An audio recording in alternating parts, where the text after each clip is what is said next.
आज का हमारा टॉपिक है भूगोल की मुख्य शाखा क्लाइमेटोलॉजी अथवा एटमॉस्फेयर, और उसमें जो पहला टॉपिक उसका है वह है वायुमंडल की उत्पत्ति, संरचना, संगठन और उसका क्या महत्व है। तो वायुमंडल में विभिन्न प्रकार के उसके संगठक चीज़ें पाई जाती हैं। तो अगर इसकी बात करें कि वायुमंडल की उत्पत्ति कहाँ से हुई है, तो पृथ्वी का जन्म जब हुआ है उसी समय से आपके पृथ्वी पर वायुमंडल के विभिन्न संगठक विद्यमान थे। तो कह सकते हैं कि पृथ्वी की उत्पत्ति से ही वायुमंडल पाया जाता है। पृथ्वी के चारों तरफ व्याप्त वायु के विभिन्न संगठकों का जो लेयर होता है, जो अनाच्छादन होता है, उसी को कहा जा सकता है कि वायुमंडल है। तो सबसे पहले इसमें देखते हैं कि वायुमंडल के जो संगठक हैं वो कौन कौन से हैं। तो वायुमंडल के संगठक में देखा जाए तो गैस, जलवाष्प है और एरोसॉल है। विभिन्न प्रकार के जैविक और अजैविक घटकों को भी लिया जा सकता है, लेकिन आपका फिजिकल ज्योग्राफी है इसलिए इसके अंतर्गत केवल हम फिजिकल या अजैविक चीज़ों को ही लेंगे, जैविक चीज़ों को शामिल नहीं करेंगे। तो गैस में देखें तो गैसें वायुमंडल में दो प्रकार की मुख्य रूप से पाई जाती हैं। पहला है स्थिर गैसें और दूसरा है अस्थिर गैसें। यानी कि वायुमंडल में कुछ गैसें ऐसी होती हैं जिनका की परसेंटेज घटता बढ़ता रहता है, और कुछ गैसें ऐसे हैं जिनका की परसेंटेज रेयर केस में घटता बढ़ता है, यानी कि वो स्थिर कही जाती हैं। स्थिर गैसों में खास करके नाइट्रोजन है, ऑक्सीजन है और आर्गन है। नाइट्रोजन की बात करें तो ये वायुमंडल में सबसे ज़्यादा पाया जाता है। नाइट्रोजन का परसेंटेज 78.1% है, यानी कि 78.1% है, जबकि उसी जगह ऑक्सीजन का प्रतिशत लगभग 21% है, यानी कि 20.9% है, और आर्गन लगभग 1% पाया जाता है आपके वायुमंडल में। शेष जो गैसें हैं वो अस्थिर गैसें हैं। अस्थिर गैसों में कार्बन डाइऑक्साइड है, ओजोन है, हाइड्रोजन है, हीलियम है, नियान है और इसके अलावा जेनान भी हैं। इसके अतिरिक्त भी कुछ गैसें पाई जाती हैं जो कि अस्थिर होती हैं, यानी कि इनका परसेंटेज घटता बढ़ता रहता है। अगर स्थिर गैसों की बात करें जिसमें कि नाइट्रोजन है, नाइट्रोजन का परसेंटेज बहुत मायने रखता है, वायुमंडल में सबसे अधिक पाया जाता है। और अगर इसका यूज देखा जाए तो सबसे ज़्यादा नाइट्रोजन का यूज़ पेड़ पौधे करते हैं, खास करके वो अपने प्रोटीन बनाने में करते हैं, जिससे उनका विकास होता है और उन पर आश्रित रहने वाले जीव उनका यूज करते हैं। ऑक्सीजन की बात करें तो ऑक्सीजन जाहिर सी बात है कि जीवनदायी गैस है या प्राण वायु कही जाती है, और ऑक्सीजन खास करके पेड़ पौधों से पैदा होते हैं। इनका यूज देखा जाए तो विभिन्न प्रकार के जीव ही करते हैं, मनुष्य इसमें सर्वोपरि कहा जा सकता है। आर्गन गैस भी इसी प्रकार की एक स्थिर गैस है। अस्थिर गैसों में कार्बन डाइऑक्साइड मुख्य गैस है। कार्बन डाइऑक्साइड हमारे वायुमंडल के लिए बहुत ही महत्वपूर्ण गैस मानी जाती है, क्योंकि कार्बन डाइऑक्साइड गैस एक ऐसी गैस है जो ग्रीन हाउस गैसों का निर्माण करती है। अगर आपके वायुमंडल में कार्बन डाइऑक्साइड गैस ना रहे तो जाहिर सी बात है कि सूर्य से आने वाली जो प्रकाश की किरणें हैं, यानी कि जो ऊष्मा का स्रोत है, वो कहीं न कहीं आपका रात के समय में देखा जाएगा तो ऊष्मा की कमी हो जाएगी। लिहाजा यहाँ पर जितना टेम्परेचर दिन में ज़्यादा रहता है उतना ही रात में माइनस हो जाएगा। कहने का तात्पर्य यह है कि वायुमंडल में अगर कार्बन डाइऑक्साइड गैस ना रहे तो दिन का टेम्परेचर अगर 10 डिग्री सेल्सियस प्लस है तो रात के समय में -10 डिग्री सेल्सियस तापमान हो जाएगा। ऐसे में जीवन अस्त व्यस्त हो जाएगा। तो कार्बन डाइऑक्साइड हमारे लिए लाभदायक गैस भी है, लेकिन हानिकारक गैस भी है। इसकी विशेष चर्चा हम अगले चैप्टर में करेंगे जब ग्रीन हाउस गैसों की बात करेंगे। ओजोन गैस है वायुमंडल के खास करके समताप मंडल में पाई जाने वाली ओजोन गैस है। ओजोन गैस हम पर यानी कि जितने भी जीव हैं उस पर आने वाले प्रकाश के या सूर्य से आने वाली पराबैंगनी किरणों से यह रक्षा करता है, उसको सोखने का काम करता है, फिल्टर करने का काम करता है ओजोन गैस। शेष गैसें जो हैं ये अल्प मात्रा में काम देती हैं, लेकिन विशेष महत्व आपका कार्बन डाइऑक्साइड और ओजोन गैस का होता है। बात कर लें जलवाष्प का, हमारे एटमॉस्फेयर में जलवाष्प के कई रूप पाए जाते हैं। जैसे एक तो देखा जाए तो जल ही जल है, यानी कि वर्षा का जल है, ओला है, हिमपात है, पाला है, तुषार है, कोहरा है, सभी जल के सोर्सेज होते हैं या उसके रूप होते हैं जो कि जलवाष्प कहे जा सकते हैं। तो यानी कि वायुमंडल में जलवाष्प के कई रूप पाए जाते हैं, ओला चाहे हो चाहे हिमपात हो, इनका अलग अलग वर्क होता है और बिना जल के आपके वायुमंडल में देखा जाए तो विभिन्न प्रकार की जो क्रियाएं होती हैं वो बाधित हो सकती हैं। एक प्रकार से देखा जाए जो जलवाष्प होता है या जिसको हम भाप भी कह सकते हैं, यह हमारे ग्रीन हाउस गैस का भी काम करता है। तो संगठन देखें जो गैस है, गैसों में ही जलवाष्प भी आता है, जलवाष्प को गैस की कैटेगरी में रखा जाता है। नेक्स्ट इसी में संगठन में वायुमंडल में देखा जाए तो एरोसॉल है। एरोसॉल खास करके छोटी छोटी बूंदों और राख धूल कण के मिश्रण को कहा जाता है। तो यह भी खास करके एटमॉस्फेयर में आपके पाए जाते हैं। अगर ये तो मान लीजिए कि संगठन की बात है कि वायुमंडल में क्या क्या पाया जाता है, गैसें, जलवाष्प और एरोसॉल। अगर संरचना की बात करें कि वायुमंडल की संरचना में कौन कौन सी लेयर पाई जाती हैं या फिर वायुमंडल की संरचना किस प्रकार से है, तो जहाँ तक हमारा मानना है, हम प्राथमिकता भी देते हैं सवेंद्र सिंह की किताब को, उसके अकॉर्डिंग देखा जाए तो जो वायुमंडल की परतें हैं वो खास करके एक सूत्र के माध्यम से देखें तो क्षोभ समताप है। क्षोभ समताप से तात्पर्य है कि क्षोभ मंडल, समताप मंडल, मध्य मंडल और ताप मंडल। यानी कि वायुमंडल की जो परतें हैं वो क्षोभ मंडल, समताप मंडल, मध्य मंडल और ताप मंडल होती हैं। ये मध्य मंडल जो होता है ये आयन मंडल और आयतन मंडल दो भागों में विभक्त होता है और यह खास करके तापीय आधार पर सवेंद्र सिंह ने इसका वर्गीकरण किया है।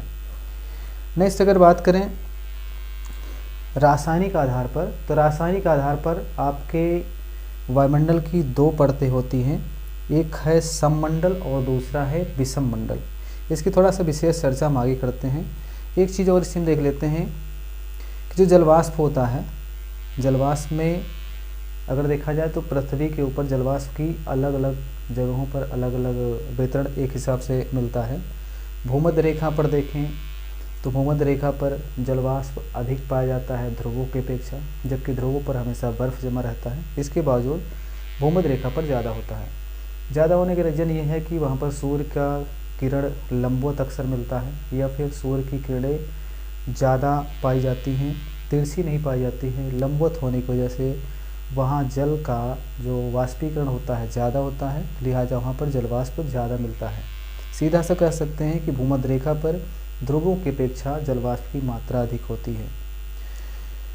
जो जलवाष्प होता है यह ऊंचाई बढ़ने के साथ घटता है, यानी कि जलवाष्प और ऊंचाई में विलोम अनुपात का संबंध होता है।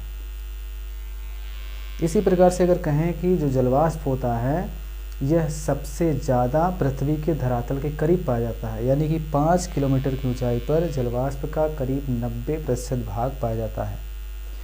शेष देखते हैं इसमें कि वायुमंडल की कौन कौन सी परतें हैं और उनके क्या थोड़ा सा यूजेज हैं। तो पृथ्वी की सबसे पास की जो परत है उसको खास करके कहा जाता है क्षोभ मंडल। पृथ्वी के जो सबसे पास है, जिसकी ऊंचाई हम 6 से 16 किलोमीटर निर्धारित करते हैं। औसत अगर इसका देखा जाए तो ये 15 किलोमीटर पाया जाता है। क्षोभ मंडल की खासियत है कि यहाँ पर सबसे ज़्यादा मौसमी घटनाएं पाई जाती हैं। आंधी हुआ, तूफान हुआ, वर्षा हुआ या जितनी मौसम से संबंधित घटनाएं होती हैं ये क्षोभ मंडल में ही घटती हैं। इसीलिए इसको विक्षोभ मंडल भी कहा जाता है। और इसकी जो लास्ट ऊंचाई होती है जहाँ पर इसकी सीमा समाप्त होती है उस सीमा को हम कहते हैं ट्रोपोस्फियर। यहाँ पर धीरे धीरे यह असमानताएं खत्म हो जाती हैं। ध्यान देने वाली बात है कि क्षोभ मंडल में बढ़ती ऊंचाई के साथ तापमान घटता है और जब ट्रोपोस्फियर क्रॉस कर जाते हैं तो वहाँ से शुरू होता है समताप मंडल, जिसको कि हम स्ट्रेटोस्फियर कहते हैं या समताप मंडल कहते हैं। इस मंडल की खासियत है कि यहाँ पर तापमान बढ़ता अथवा घटता नहीं, यानी कि टेम्परेचर फिक्स हो जाता है।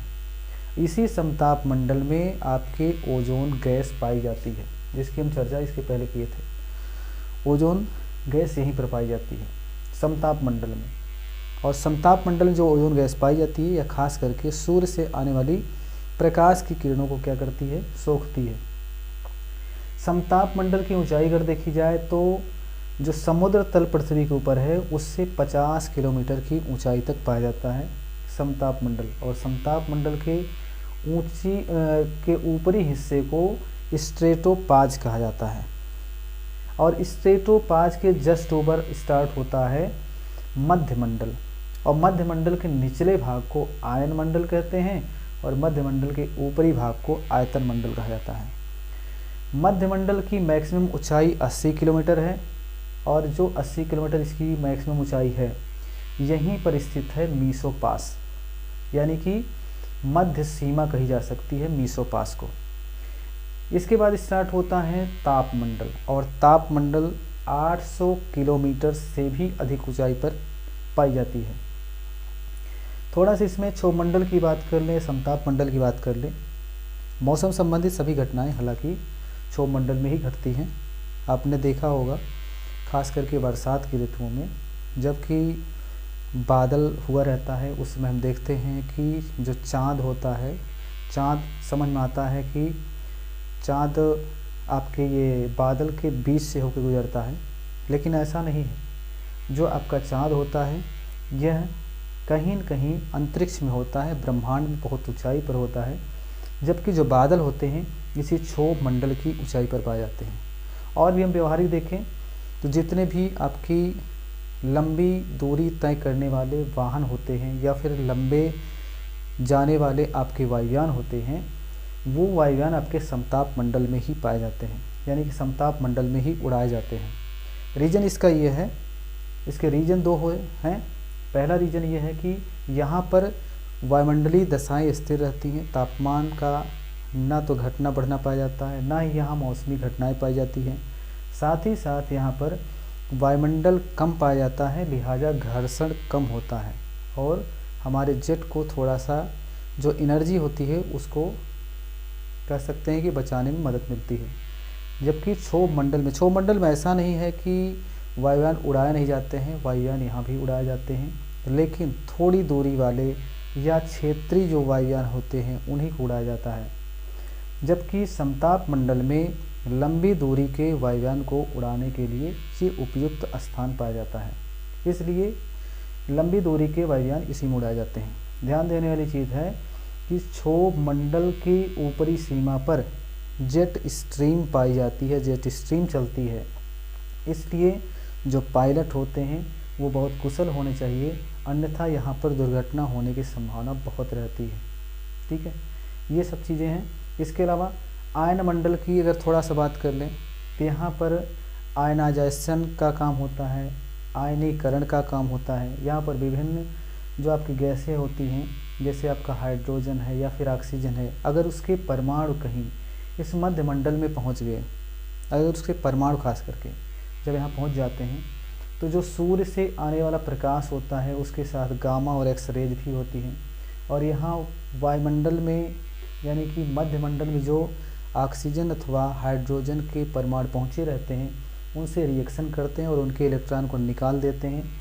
कह सकते हैं कि इलेक्ट्रॉन जब निकल जाता है तो यहाँ पर आयनाइजेशन हो जाता है, इसीलिए इसको आयन मंडल की भी संज्ञा देते हैं। तो ये ओवरऑल आपका है खास करके वायुमंडल का परिचय कह सकते हैं, वायुमंडल की संरचना, संगठन एवं महत्व।